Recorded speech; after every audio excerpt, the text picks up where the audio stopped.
Welcome to San Joaquin Spotlight, a public affairs program featuring conversations about life in the central San Joaquin Valley. This program is brought to you in partnership between KFSR 90.7 FM and CMAC Fresno. I'm your host, Sevag Tateosian. Today we're out and about. We're at the Airport Piccadilly Inn in Fresno, California at the Scareanormal convention. Follow me in and let's see what's going on inside.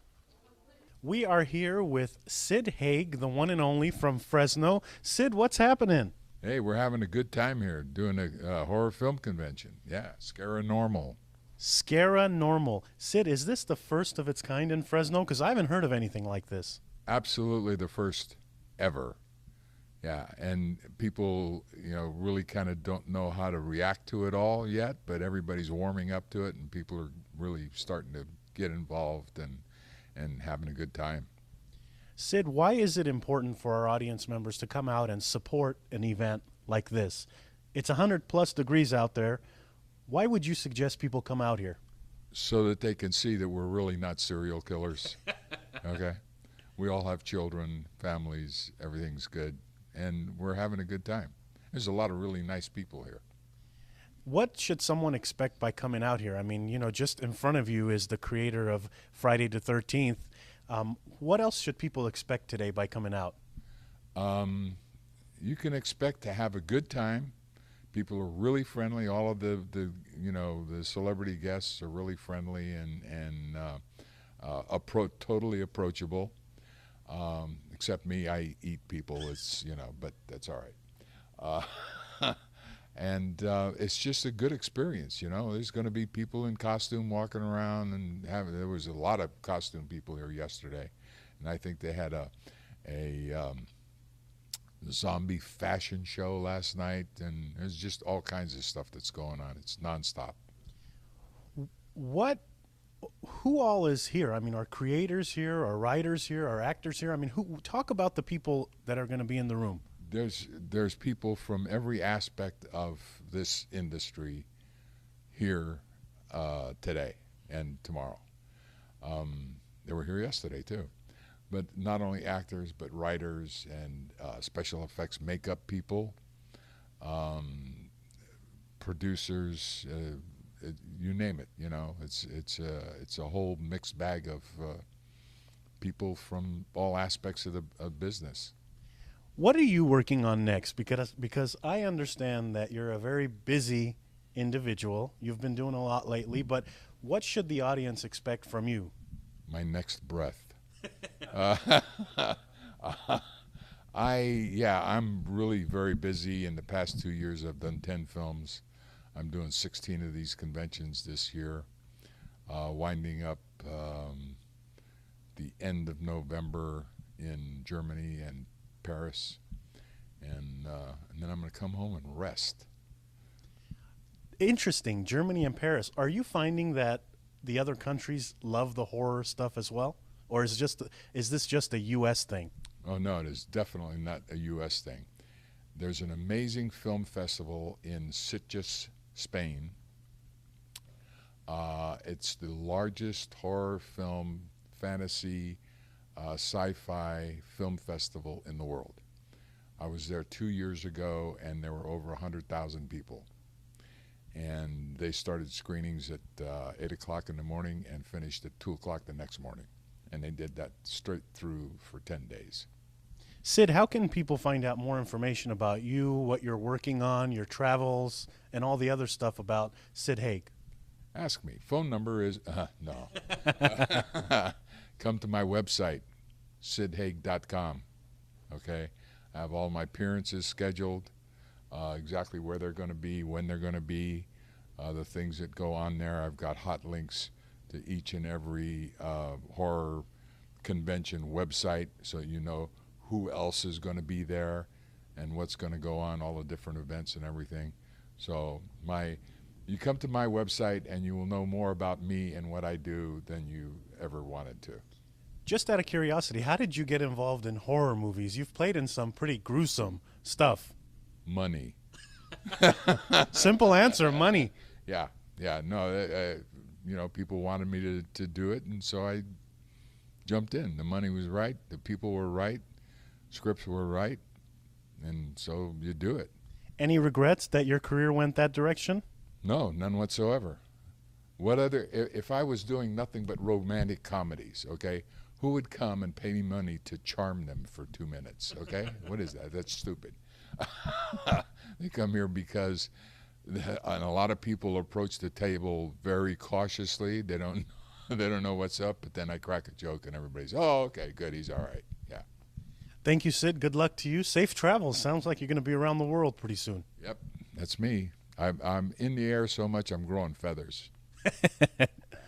We'll be back after this. We are back, and we're here with Victor Miller of Friday the 13th. He actually was the screenwriter for Friday the 13th. Welcome to the program. Thank you very much. It's a pleasure to be here. You know, talk about the work that goes into screenwriting, because it's, you know, screenwriting is going to take a long time. Screenwriting is what you do when you've found that you can't act. Back in college, I learned that I would never be an actor, so I had to do something else. And screenwriting is also the last refuge of a liar, because basically fiction is all lies, only they're very interesting lies because there's a truth inside the lie. And my first memories are of lying to my mother. So I was born to be a writer. So for our audience members who want to be screenwriters, what would you suggest that they do? Because you also have to have an imagination. That helps, but you know, it's really a lot easier than it looks. Basically, all you really have to do if you're going to write a screenplay is just answer the following question over and over again. And then what happens? And then what happens? And then what happens? And then what happens? And then when everyone's dead or whatever, then it's over. And you don't have to worry about all of the sort of technical aspects about whether it's a close-up of somebody's knife blade, and that the director does all of that. But the other thing I've been doing, because I've been sort of retired, semi-retired since 2005, is I read people's screenplays for free, and I give them notes, which is part of, you know, giving back, which is fun. So I see a lot of screenplays come through. Some are good, some are less good. The other thing you need to do to be a good screenwriter is to eavesdrop on people. If you're on a bus or on a train or wherever, or on a plane, start listening.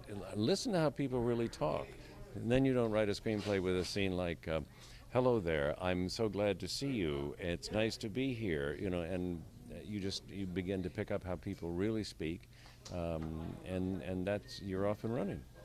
Did you realize when you were writing something like Friday the 13th that it would become as big as it got? Because this is one of the biggest horror films in U.S. history, I would say. It was a total accident. In no way did I think that it was going to be the incredible success that it was. Basically, Sean and I had done 2 films before that. They were nice family films because everybody in the media was saying, what America really needs is good family films. This was in the 70s. And so we did some nice family films, and they made no money at all. So Sean called me up one day and said, Halloween is making a lot of money, let's rip it off.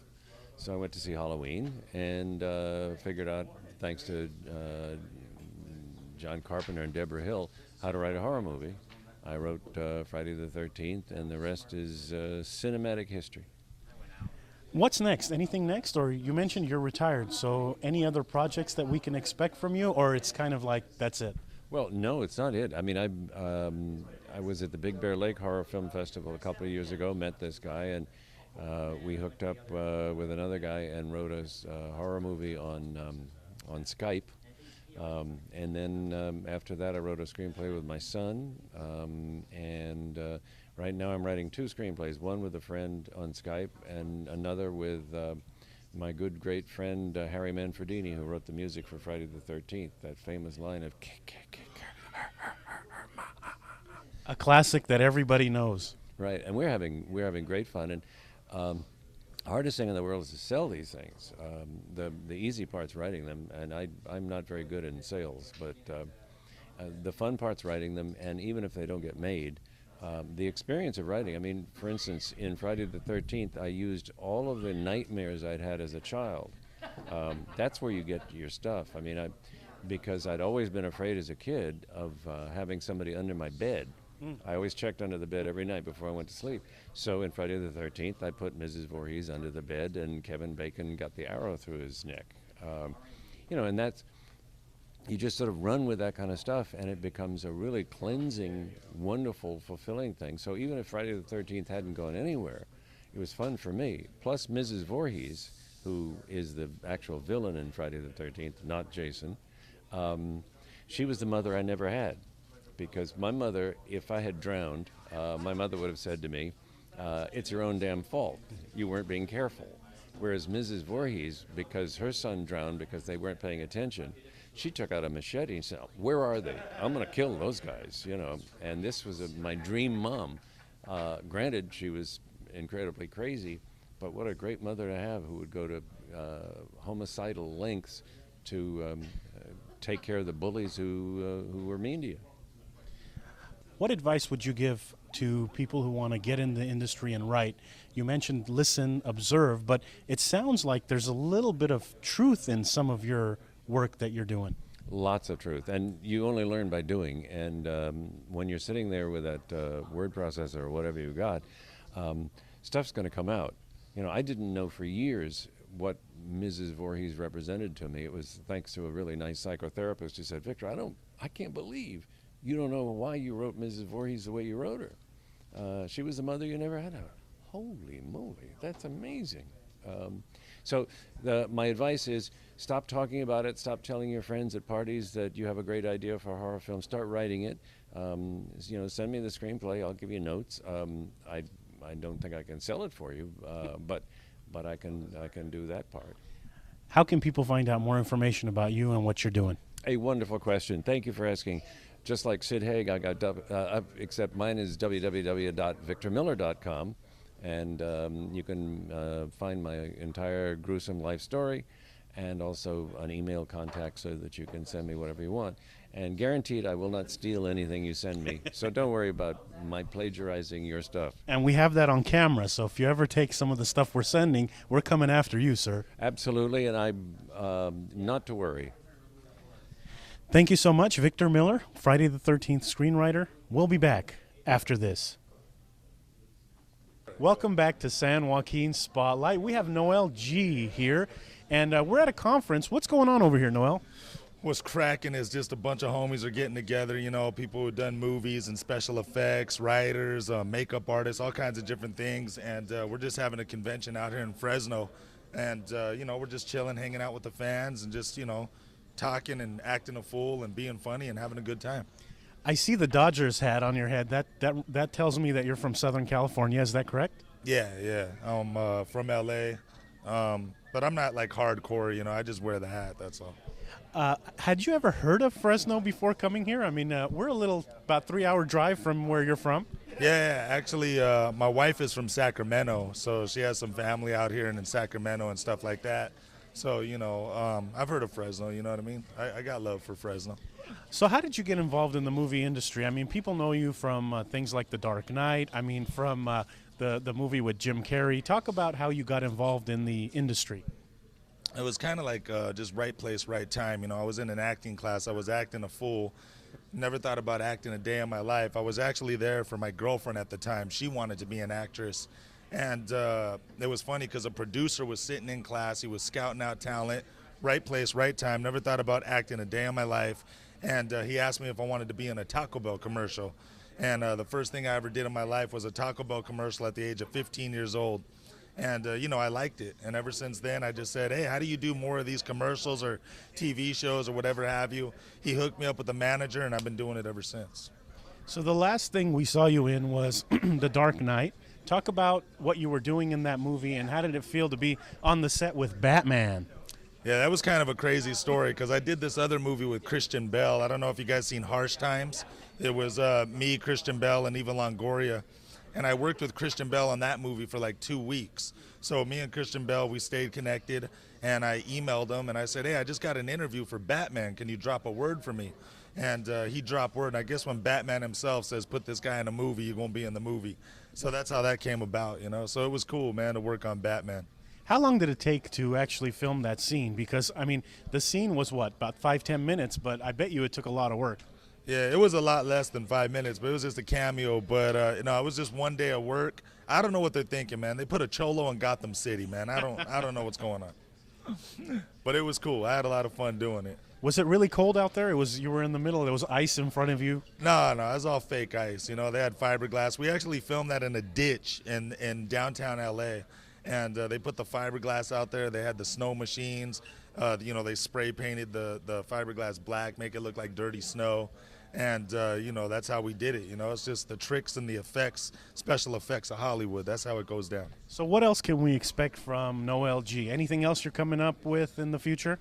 Yeah, I just did a movie with Sylvester Stallone and a lot of guys from the Expendables. It's called Reach Me. I got another movie coming out I just did with Steven Seagal and Danny Trejo. Another movie coming out called Food Stamps. It's like a Mexican version of Friday. It's like a Latino hood comedy. And then I got another movie I just did with the girl from Twilight. It's called Snap, and I play a detective in that with Scott Bakula from Quantum Leap. So, a lot of stuff coming out, and that's just some of the stuff. Then I'm working on my own production company. I got a production company called Entangled Entertainment, so we're making our first movie. Just got a lot of good stuff going on, So you play a bad guy in several movies, and then you flip the coin and you play a detective. How does that feel? What do you want to be, the good guy or bad guy? I know, I joined the other side, No, I mean, my belief is I respect actors like, Joe Pesci, Tom Hanks, and different actors like that who can play different characters, and I want to be a character actor. I don't always want to play the same thing. So that's kind of the reason for the production company.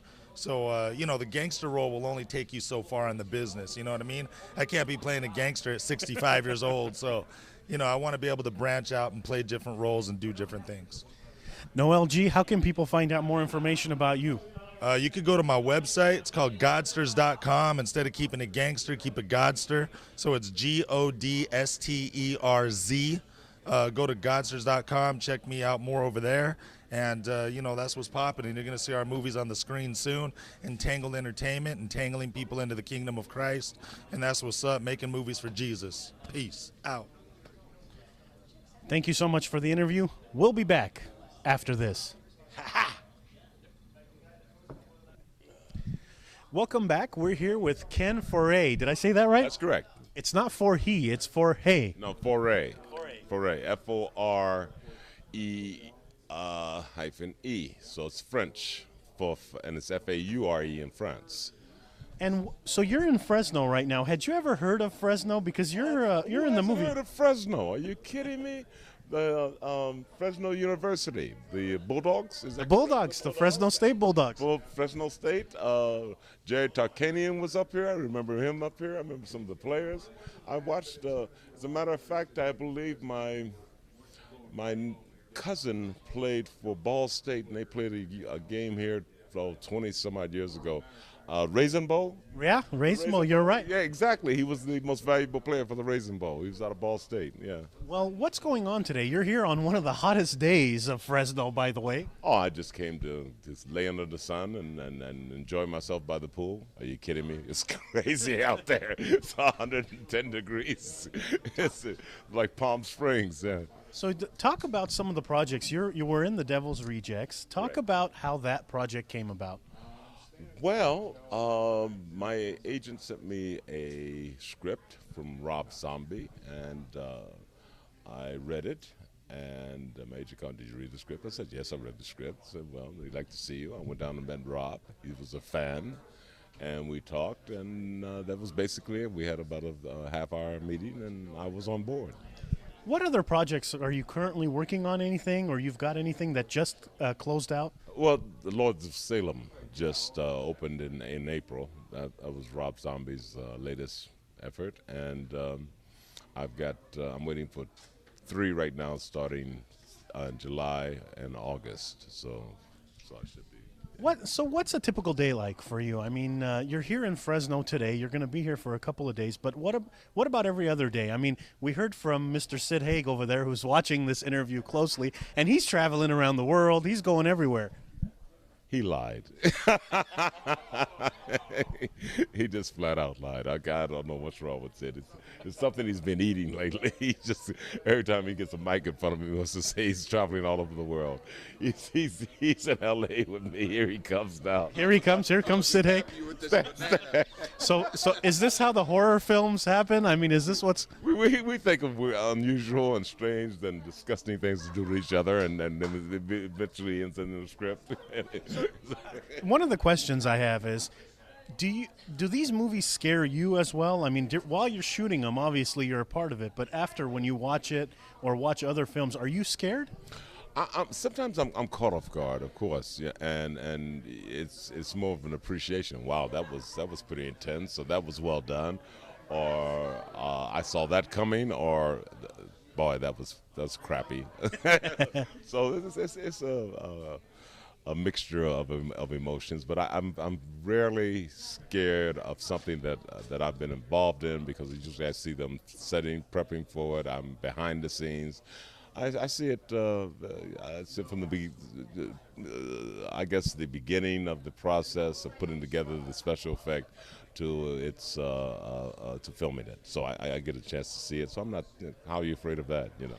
How did you end up in this industry? Because some people by accident end up in this industry, but as far as you, did you know growing up, I want to be in films? Absolutely not. I grew up in the Midwest. I certainly didn't consider films. I love films, but I didn't consider that would be my future. And I just kind of lucked into it, I guess, and I got very lucky to be in an industry like this. I started in New York off-Broadway stage, and kind of just got sawdust in my veins, and that was it. I was on my way. You have a radio voice. Has anybody told you that? So that might be a career in the future. Talk about my voice. Yeah, they should. Maybe a little voiceover work, hopefully. You know. Well, thank you so much for coming to our community, and Happy to be here. and when can we expect to see, or where can we expect to see your film? I guess video on demand, pay-per-view. Certainly, that's the next stop for that, and certainly your local DVDs. You know, so look for Ken Ferreira. You'll find me somewhere. Ken, where can people get in touch with you? They have to. It would have to be Facebook. I don't have the time to work a website any longer, and so I'm far too busy for that. And I don't have any interns, or certainly my wife refuses to get involved in anyway. So I'm dead there. So I've decided that it's best just to use Facebook. Thank you so much for the interview. That's been great. Thank you, Fresno. We'll be back after this. We're here with Casey Hansen. Casey has been a part of what's going on today here at Scareanormal. Casey, what's going on over here? Everything horror, everything paranormal, and even some pop culture. We're really, really excited to see the horror community of the Central Valley and areas beyond come out and support Scareanormal. What's exciting about Casey is she's actually from the Valley, so you're from Visalia. Yes, lifelong resident. Does this stuff happen normally in the Valley? Because I never hear about it. No, this is actually the first horror convention to ever take place in Central California. I did found Central Valley Horror Club in 2008, and every month since then I've been doing horror-themed events in the Valley. I do the monthly B-Movies and Brews events here in Fresno at Full Circle. I do the Flicks at Fatty's at Fatty Albert's Pizza in Visalia. I do the annual Visalia Zombie Ball and Crawl, which was actually the first zombie-themed event to ever take place in all of Central California, and now I'm involved with this. What about the people that say there's nothing going on in Fresno? Because we hear this often.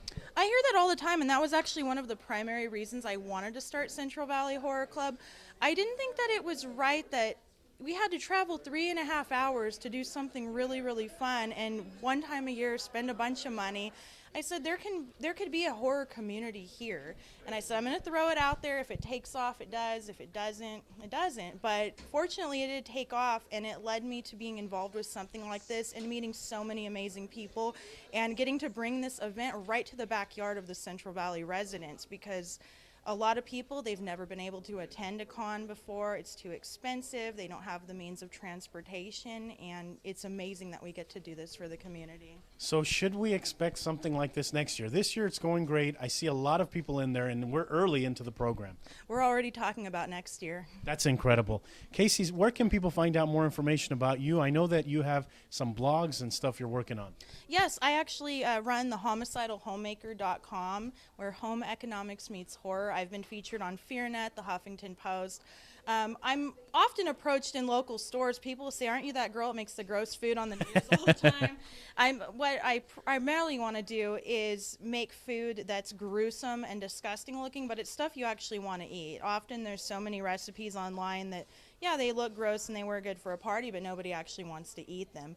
So I do stuff like my edible entrails, which is actually like a giant pig in a blanket that looks like intestines, and they really look like intestines. So you can find me at thehomicidalhomemaker.com. I'm also on Facebook. If you're at Scareanormal, you can actually try some of my creations here at the event in the bar. I've done some horror-themed cocktails that you can order. They're themed after some of our guests or themed after some of the movies that they've been in, and I've been getting a good response from people. Some person said that they had 3 of just one drink. So I don't even know how they managed to function around Scareanormal after that. But you can also find me on Central Valley Horror Club, centralvalleyhorrorclub.com. I'll be a little honest, I'm a little bad at updating it because of all the things I have going on, but we are on Facebook and we do update that consistently. You can also find me on the Visalia Zombie Ball and Crawl, but if it's at visaliazombieball.com. And I also run the first and only horror television show to come out of Central California, Friday Night Frights, and we're working on season 2. And I also am on a once-a-month all-female podcast called The Flow. Wow, you're doing a lot of things. So you can find me on there. If you like me on The Homicidal Homemaker, I guarantee I post everything I'm involved with on that one page. So Thank you so much, Casey, for doing all this great things and bringing this to Fresno. Thank you, and thank you to everyone who supported this event. If it's an event from fans for fans, so if we didn't have people supporting it, we wouldn't have a reason to do it. So thank you. That's all for this edition of San Joaquin Spotlight. Thank you to 90.7 KFSR Fresno and CMAC, to everybody watching and hearing this program. Tune in next week to a new edition. And, of course, I can't mention thank you to Casey for having us here. Thank you also to the volunteer crew that made this production possible.